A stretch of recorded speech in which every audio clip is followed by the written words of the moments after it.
So the Fantastic Four first steps, we talked about this last week or the week before, where they had to do reshoots, and I brought up like Brave New World. Brave New World did like four reshoots. Every time they had a test audience, it never panned out the way they wanted, so they did another reshoot and wasted more money. They thought they had a completed project that everyone would like. They had the test audience and no one liked it. So they do another reshoot. But this, it looks like um it says sources report Fantastic Four ending completely reworked, which is interesting.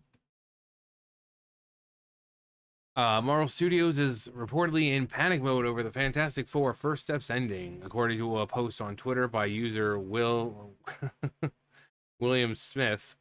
Audiences didn't respond well to the film's ending during early test screenings. Hearing the test screenings didn't go over well because audiences didn't vibe with the ending, so now they're reshooting some scenes. I'm still hopeful it'll be good, but it's a little worrying. Marvel really needs this one to be a home run. They were counting on Brave New World. That didn't work out, did it? While many dismiss it as speculation, the Park Place has now confirmed through trusted sources closer to production that the report is accurate. Marvel is actively reshooting key scenes to change the Fantastic Four ending following disappointing feedback from test audiences. Which makes me wonder now, what's the original ending? Is it the bad guys win? Like, does Galactus win? Do the good guys, do the four have like some kind of stupid clutch victory that makes no sense? I mean, obviously it'll probably involve Shalabal, you know, female Silver Surfer. So what was it about this ending that apparently this audience is not liking? And Adam, can I help you? Dude, dude, trying to sneak some treats? He's trying to sneak some treats.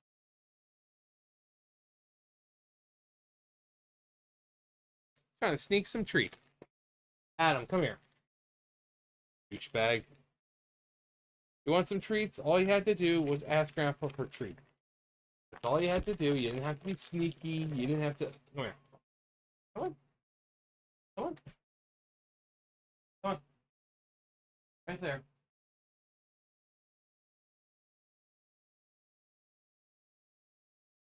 All he had to do was ask. That he wanted to try to be sneaky about it. But yeah, what was this original ending then? I would love to know what it is. Um, with the theatrical release schedule for July 25th, the studio has very little time left and likely an enormous amount of VFX work still to complete. Yeah, because a lot of it, I'm sure, is freaking CGI. Um, so that's just, again, I want to know what this ending was to where it was so bad that people were like, no, we don't like it. And it made the studio like, okay, well, we need to redo it then. What was it? Sometimes people won't like an ending because it's like a typical like fuzzy feeling, and oh, the good guys win, and it's a great ending because most people like the good guys win. But it's like with Little Shop of Horrors, the original ending, the plant wins. Audrey 2 wins. The world is eventually conquered by these giant plants. Everyone that you see, like all the cast, like Seymour and Audrey, all of them, they die. They die. They're all like devoured by these plants, and the plants are ruling the planet. And people were like, "What? That's not a happy ending." Um, but yeah, even that. Um, There's a couple. What's another movie that had like a completely different ending, but people didn't like it because it was like, oh, that's it's too happy or too God, wasn't one of the oh my God, it's right there. I see the image. I see the image right there with the freaking kid and the on the, I think his mom and, oh my God, what was it? Yeah, I Am Legend. That was another one I was thinking of. Clue has like several different endings. Judgment Day. What, National Lampoon's Vacation had a different ending? Wait, we all know that how National ends. Clark Griswold buys a BB gun. 2,400 miles. The original movie version of the movie, however, never saw the family enter the park. Instead, they were confronted by Roy Wally at his home, as detailed as EW Oral. Interesting. Yep. There you go. Little Shop of Horrors. Or no more depressing was different. In this version, the man-eating plant eats its owner and begins to take over the world, toppling and eating everything in its path. Yeah, Clerks 2. Dante gets shot.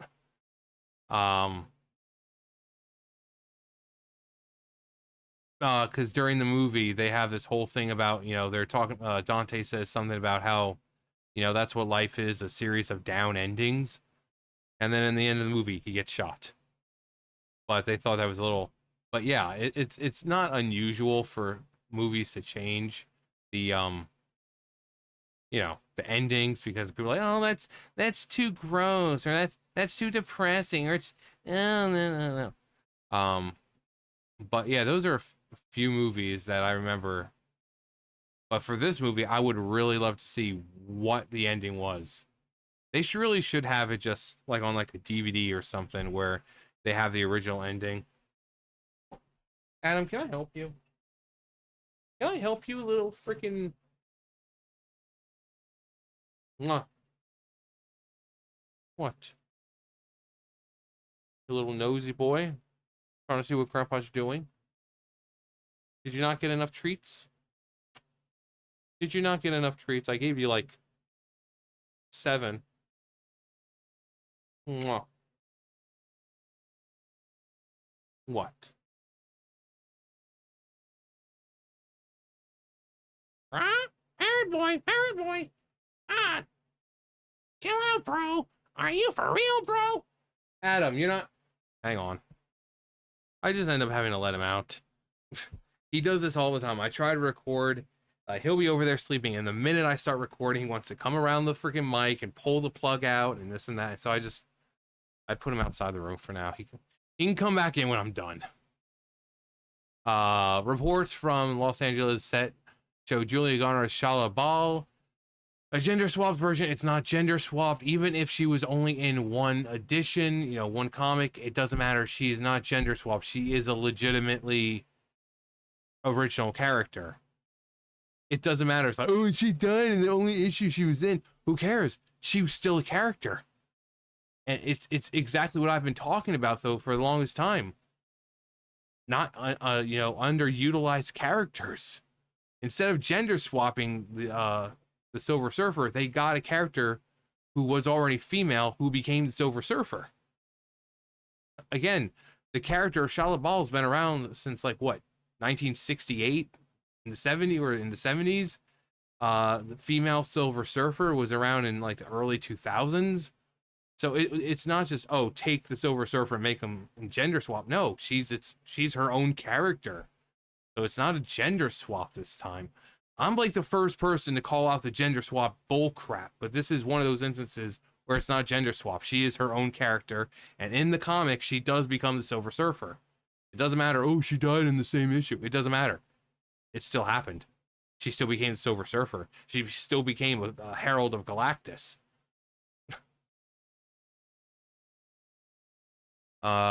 Filming a beachside scene with no special effect markers. She appeared fully human, wearing a white dress with a cosmic pattern, suggesting a more contextualization of her character or of her role. Speculation is now running rampant that the character's arc has undergone changes. Changes. possibly shifting the resolution of her story. Marvel's multiverse misfires. Marvel's multiverse of madness. There's such potential to call it that, but this wouldn't be the first time a major Marvel project has tried to fix itself in the 11th hour. Captain America: Brave New World also underwent last-minute reshoots after weak test screenings, only to suffer from jumbled narrative and poor visual effects. The result: one of Marvel's worst-performing entries at the box office. The movie is reportedly designed to explore the origins of the Marvel's first family, then in a 1960s-inspired retro-futuristic alternate universe.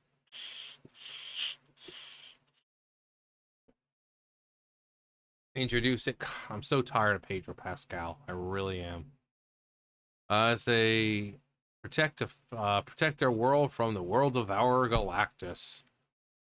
But it appears the final moments of the battle, or possibly the resolution of their universe, fell flat with test audiences. All eyes on me. This shit is banging.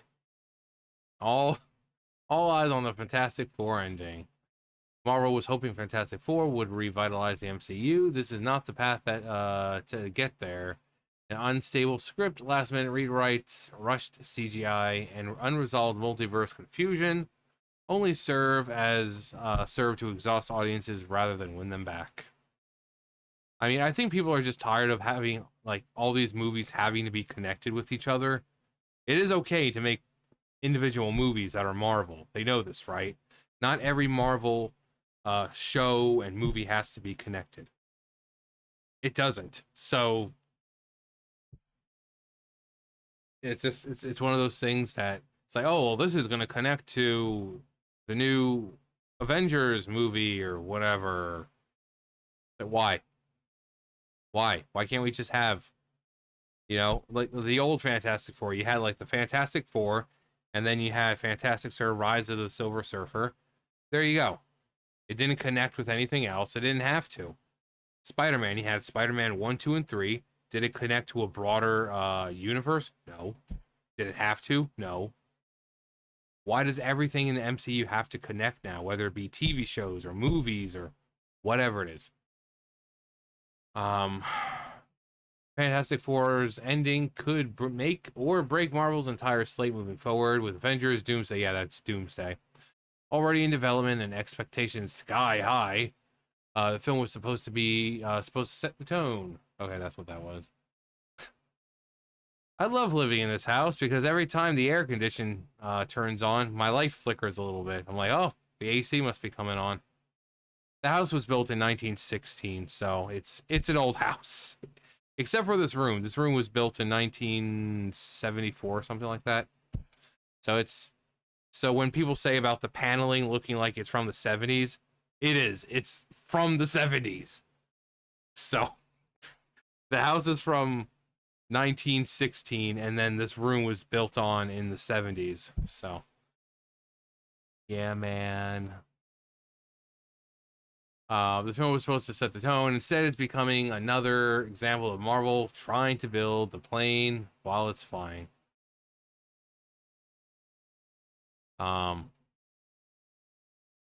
Yeah, again, I like to see the original ending, and I do hope that they add it at least, because there's a lot of things like director's cuts and stuff like that, like Donnie Darko. Great movie.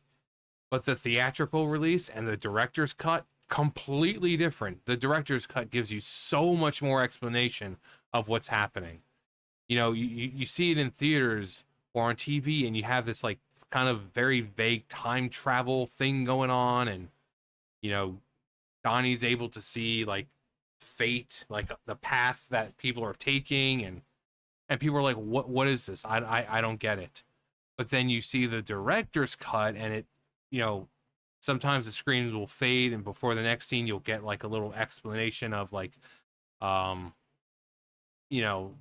what's happening, or it's like a living host, and like what Donnie is, and then you have someone who died, and then at the end of the movie they're all waking up and they're kind of remembering everything that happened before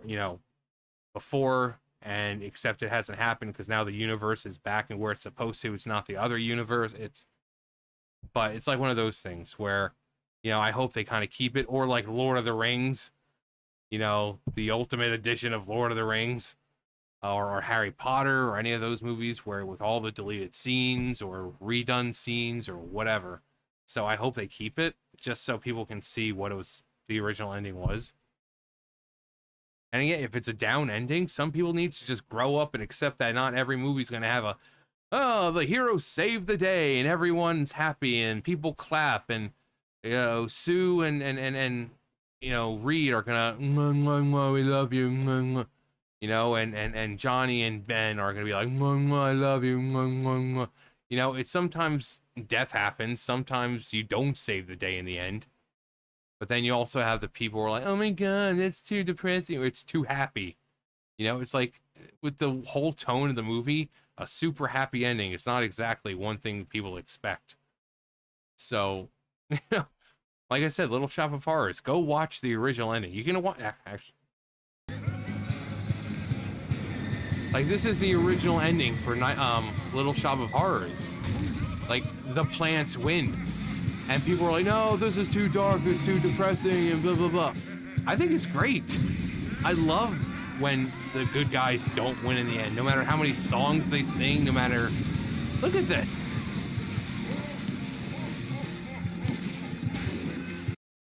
It's such a down ending because everyone dies because they can't beat these things.